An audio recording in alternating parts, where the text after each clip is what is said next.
Beshikda yotgan chaqaloqni ham ayamaydigan kasallik bor, teri kasalliklari, parazit kasalligi, chesotka haqida, qo'tir kanasi haqida gaplashamiz. Chesotka ya'ni qo'tir kanasi chaqaloqlardan tortib to 70-80 yoshli insonlarni ham jarohatlaydi, terisini ostiga kirib parazitlik qiladigan qo'tir kanasi. Chesotka haqida men sizga qisqacha ma'lumot beraman. U qayerlarda uchraydi, qanday yuqadi va qanday davolaymiz. Qo'tir kanasini parazit lotinchada yoziladi. Sarcoptes scabius degan kana qo'zg'atadi. Bu kana teri ostida tunnel qilib qazib o'sha joyda yashaydi. Bu kanalar juda ham yuqumli va tez ko'payadi. Qo'tir kanasi ya'ni chesotka qanday yuqadi? Odatda bu yaqin muloqotda bo'lganda, jinsiy aloqa orqali yuqqanda, jinsiy aloqa qilganda, birovning to'shagiga, ya'ni chesotka bilan kasallangan bemorning to'shagida 2 soat, 3 soatdan ko'proq vaqt yotib qolganimizda, ayniqsa sanitariya qoidalariga rioya qilmaydigan, bunga yuzaki qarayotgan mehmonxonalarda qolib yotganingizda shu holatlarda ham yuqib qolishi mumkin. Shuning uchun shu narsalarga e'tibor berish kerak. Birinchi navbatda gigiyenaga rioya qilmagan holatda bu kasallik tez yuqadi. Yuqdi, davri 2 haftadan keyin o'sha yuzaga keladi. Bugun yuqtirdingiz, 2 haftadan keyin sizda o'sha teringizda qichishishlar kuzatiladi. Qo'tir kanasi ko'proq yashaydigan soha.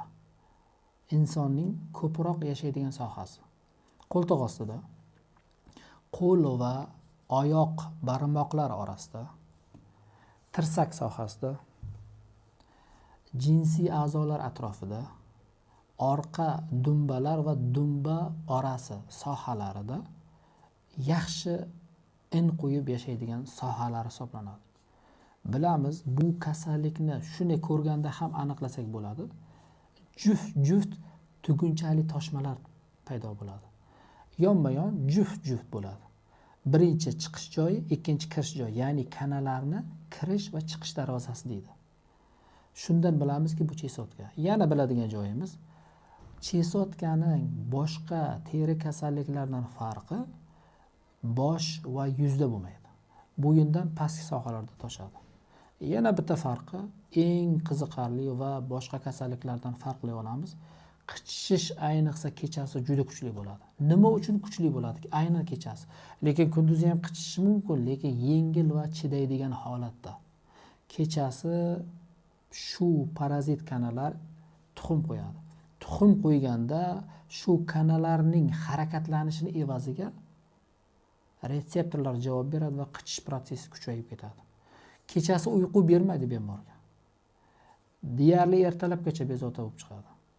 Shu bilamizki, demak, chesotka kasalligi aynan kunduziga qaraganda kechasi o'ta kuchli qichish bilan yuzaga keladi. Yana bitta belgisi bor. Agar sizda chesotka kasalligi aniqlandimi, demak bu oila a'zolaringizga ham yuqadi degani. Bir oilada bir nechta a'zolar yashayaptimi? Agar ikkinchi a'zoga o'tdimi, bu demak chesotka bo'ladi. Agar allergik kasalliklar yoki boshqa teri kasalliklari bo'lsa, keyingi oila a'zolariga o'tmasligi mumkin. Xo'sh, mana chesotkani bildik, aniqladik. Qanday davolaymiz? Davolash oson buni. Davolash juda oson. Bitta tabletka va bitta emas. U inyektsion variant qilib qanaqadir tabletkalar, kapelnitsalar, ukol, yonboshdan olish vaziyatni murakkablashtirmaslik kerak. Izolyatsiya qilinadi. Sanitariya gigiyena qoidalariga rioya qilinadi. Shu oila a'zolar birgalikda davolangan afzalroq. Chunki o'sha oilada hamma yashagan, lekin bittasi yuqtirib oldi, keyingi oila a'zolari 2 haftadan keyin paydo bo'ladi. Keyingi oila a'zolari yana 2 haftadan. Ana shunday holat bo'ladi. Shuning uchun birgalikda davolaganda shunda birdan qutulganingiz yaxshi bo'ladi. Davolashda bitta maz va bitta tabletka. Permitrin, Sprigal yoki benzil benzoat mazlar. butun badan bo'ylab suriladi. 5 kun, 6 kun, 7 kun davomida. Uzoq vaqt surish mumkin emas. Sababi uzoq vaqt shu mazlarni surishning evaziga terida allergik reaksiya chaqirishi mumkin. Bu allergiya sizda butun umr qolib ketishi mumkin. Qichishga qarshi bitta tabletka antigistamin preparatlari bilan bu vaziyatdan chiqib ketishingiz mumkin. Albatta gigiyena qoidalariga rioya qilasiz. Ko'rpa to'shaklar, hammasini tozalab, yuvib, dazmollab keyin ana qilsak bo'ladi. Surish tartibini o'rgataman. Masalan, deylik, benzil benzod mazi. Cho'milasiz, yaxshilab cho'milasiz. Xo'jalik sovuni orqali yaxshilab ko'pirtirib cho'milasiz, artinasiz.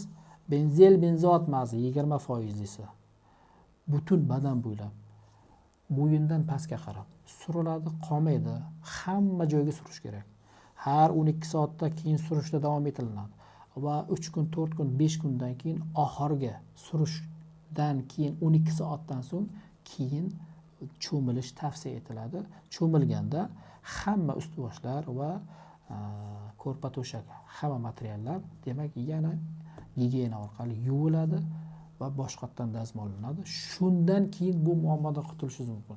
Agar oila a'zolaringizda bitta kishi bo'ldimi, shuni o'zini davolasangiz, qolgan a'zolarga o'tish ehtimoli bor, yana qaytalanishi mumkin.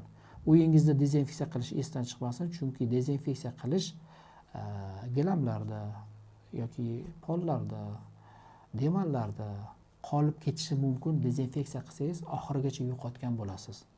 Hurmatli obunachilar, mana qo'tirkanasi, chesotka kasalligi haqida ma'lumotga ega bo'ldingiz. Agar o'zingizda shunday klinik belgilar kuzatilayotgan bo'lsa, albatta o'zingizni izolyatsiya qiling, ya'ni alohida qiling o'zingizni. Va iloji bo'lsa shifokorga murojaat qiling, bo'lmasa boyagi tepadagi gap, benzil benzod mazi va bitta qichishga qarshi tabletka. Gigiyenaga rioya qilgan holatda. Agar oila a'zolaringiz bilan yashayotgan bo'lsangiz, albatta ularni ham profilaktik shunday davolashni tavsiya etgan bo'lardim. Bo'lmasa, chunki bir kishiga qolib ketsa yana qayta yuqadi. Chunki chesotka kasalligini davolaganingizdan keyin turg'un immunitet degan narsa qolmaydi emas. Bu yana qayta yuqishi mumkin. Shuning uchun umumiy ma'noda uyni dezinfeksiya qilib qolgan oila a'zolari bilan davolanganingiz yaxshi bo'ladi, maqsadga muvofiq bo'ladi. Siz bilan men dermatolog Jafar Saripov bo'ldi. E'tiboringiz uchun rahmat. Keyingi videolarga ko'rishguncha xayr, salomat bo'ling.